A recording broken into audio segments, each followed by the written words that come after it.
All right, welcome to my shop. Sorry I didn't clean up before you got here. This is a lot of random crap that's been on my bench for a little while now. I did make a little space here so we could talk. So today we're going to be going over a new machine that I have that I actually am really happy about getting. It's a Van Norman mill. If you've never heard of that, well, I mean, I'll get into it later in the video, and I'll show you all the bells and whistles on it. And it's really just it's a cool machine. It's a Van Norman 16S, and you know they're not everywhere. It's not a Bridgeport. So let's go take a look at it. So now we're going to take a look at the mill, and this is a Van Norman 16S, which, if you don't know what that is, you're probably 99.9% of humanity. These mills, Van Norman in general, is not a mill or not a type of mill that you really see just laying around anywhere. They're relatively rare for a couple of reasons. One being that Van Norman died off fairly early and was bought out by another company that basically just serviced, the parts. They didn't actually make any new mills. And that company died, and so you really can't get parts for them anymore. And they just never, they didn't catch on as much as I think that they should have, because they're really quite neat machines. This one needs a lot of love, and you can tell by all the shavings, everything on it, that I've been doing some work on it. I mean, this is a random aluminum hand wheel that I managed to fashion to fit on the quill, and then turn a small crude handle on the lathe to be able to move this, because the quill is quite stuck. Even with the quill binder really loose, it still is just a bit of a bear to move. Actually, that way might be the way it's not going to move right now. Oh yeah, there we go. Yeah, I think that oil worked in a little bit because it's actually getting easier. So that's something I've actually worked on. This was really frozen, really solid. And there's a cover that goes up here. I took this off, is oiling it and cleaning it and all of this. I've cleaned a lot of the ways and then proceeded to get aluminum chips all over it. So we'll take a quick look inside here. This was not the original electronics in the mill. I mean, this is original to the mill, and this is completely de-energized, which is why I'm just putting my hands on it. You always want to make sure of that before you just go sticking your fingers in things, because you might get a nasty surprise. And so this is the selector for you select which motors you want to run. So you've got off, and then feed, spindle, spindle feed, spindle coolant, spindle feed coolant, off, and then the rest are spindle reverse.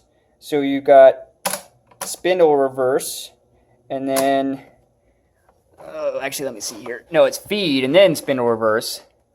Then speed or spindle feed reverse, then spindle coolant reverse, then spindle feed coolant reverse, and then back to off. And as it says, don't turn these while it's moving. So this is original, and these start and stop buttons are original as well. But everything else in here is new, and there was a lot more in here than just this. I've gutted most of the things in here because this wasn't an industrial setting. And they had a lot of things in here that were meant to automate a particular process they were using this mill for, and I did not need them. So I have just two contactors in there, and I'll go through all the electronics in this in another video. But this is how it's currently set up. It does not have enough contactors to run it the way that it is now. It needs four to run everything, but it has spindle forward and feed wired up, and those do work. But since it's not wired up at all right now, unfortunately we won't get to see that.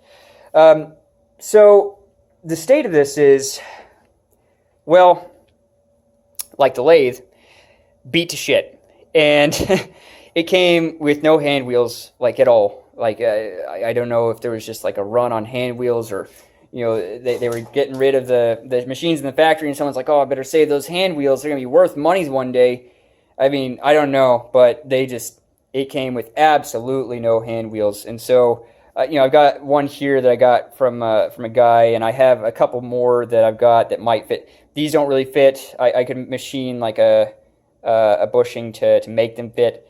But the only things it came with as far as handles or hand wheels is it came with the knee handle, and then it came with a broken handle for the spindle power feed, and then it also came with a broken handle for the knee lock.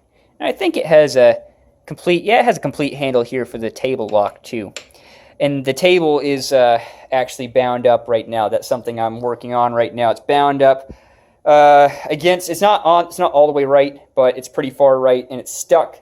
I cannot get this thing unbound, or have not been able to yet, and so I'm still. That's sort of what I'm actively working on. But I have gotten a lot of other things fixed. I went through the spindle here. I cleaned some of this out and put oil in it because it really didn't have much in it. And the oil pump does work. It has flow. I've started cleaning up this ram, and this ram is seized. I've still not gotten it unseized. I looked online to try and figure out, what you're supposed to do to unseize these things, because I figure, people have got to have this problem, right? Well, yeah. And the recommendation is to get a railroad tie and make a battering ram attached to your ceiling and just, go full Lord of the Rings on this thing. But I don't have any railroad ties, and I don't really trust the joists in the ceiling here, so unfortunately that's not an option for me. So what I'll be doing instead is probably taping some wood on the front of it or something, and then beating the shit out of it with a sledgehammer until it moves. But that's later on, because we don't even have the overarm support. Didn't come with it, so overarm means nothing until we have that overarm support, which we'll actually be making on the mill. And that's another thing that we'll be doing not too terribly long from now. So this is part of the spindle power feed system. You'll notice this spins with it.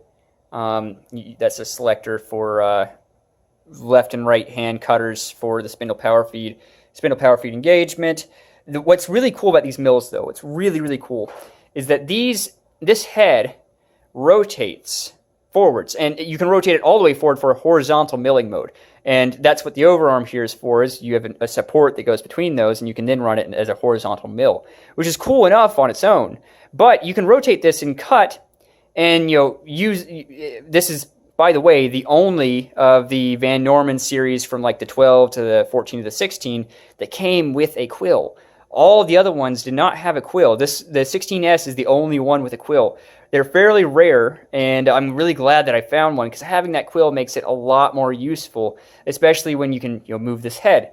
So you move the head to, say, 20 degrees, and then you can use that quill to extend and do a boring operation, or to drill a hole at an angle, whatever. Whereas with the other ones, you can't drill holes like that. All you can really do is just cut an angle on the side of a block or something by moving the table, because you just don't have any way of plunging with that angle. But so that's why it's really nice that it has that, and you also don't ever have to tram these, because the way that this is designed, once you've moved it back down, it's trammed in, and so you don't need to worry about rotating this out and then having to tram it back in.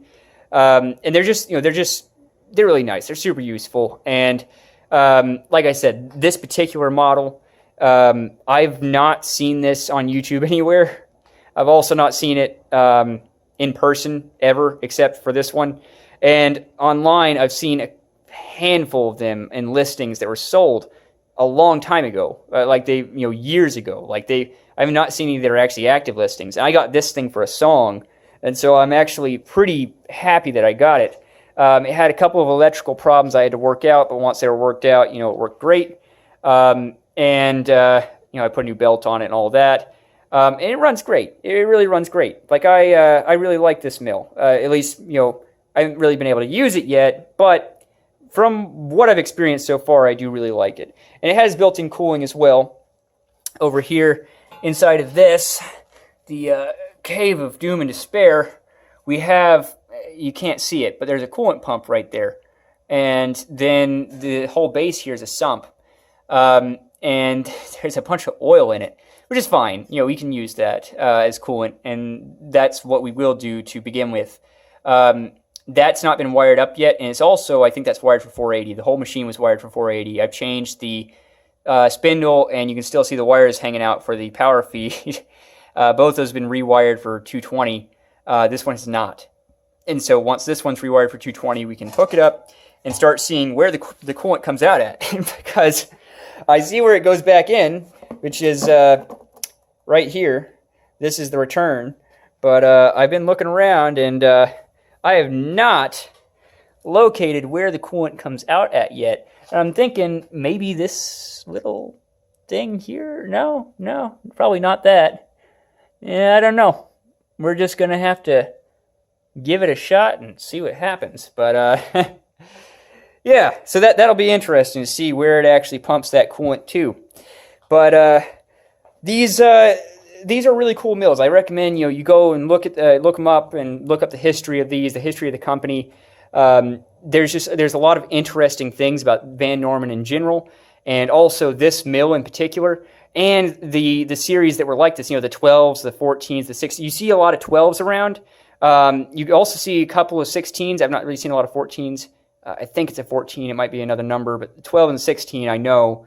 But the 16S, again, I've not seen like any of these. There's also a 16U and a 16M and a 16L, I think. And M and L, I think, are about as rare as this. This one was basically the most feature-packed. It had all the bells and whistles except for one thing. It has a 2-horsepower motor up there instead of the 16M had a 3-horsepower. And that was the most powerful in these series that you could get. And it's fine, though. Most likely, 2 horsepower is going to be more than enough for what we're going to be using this mill for. So with that, we'll be seeing more of this. And as I progress and get this a little bit more worked on, fixed up, a little less clapped out, then I'll be putting some updates out there, and hopefully someone finds it interesting. And let me know what you want to see with it, and we'll be working on it, just getting it back to being ship shape and a working machine. All right, I know I rambled on a little bit there. Hope you're still with me. As you can see, I have a little bit of a drinking problem. You'll get to know this about me.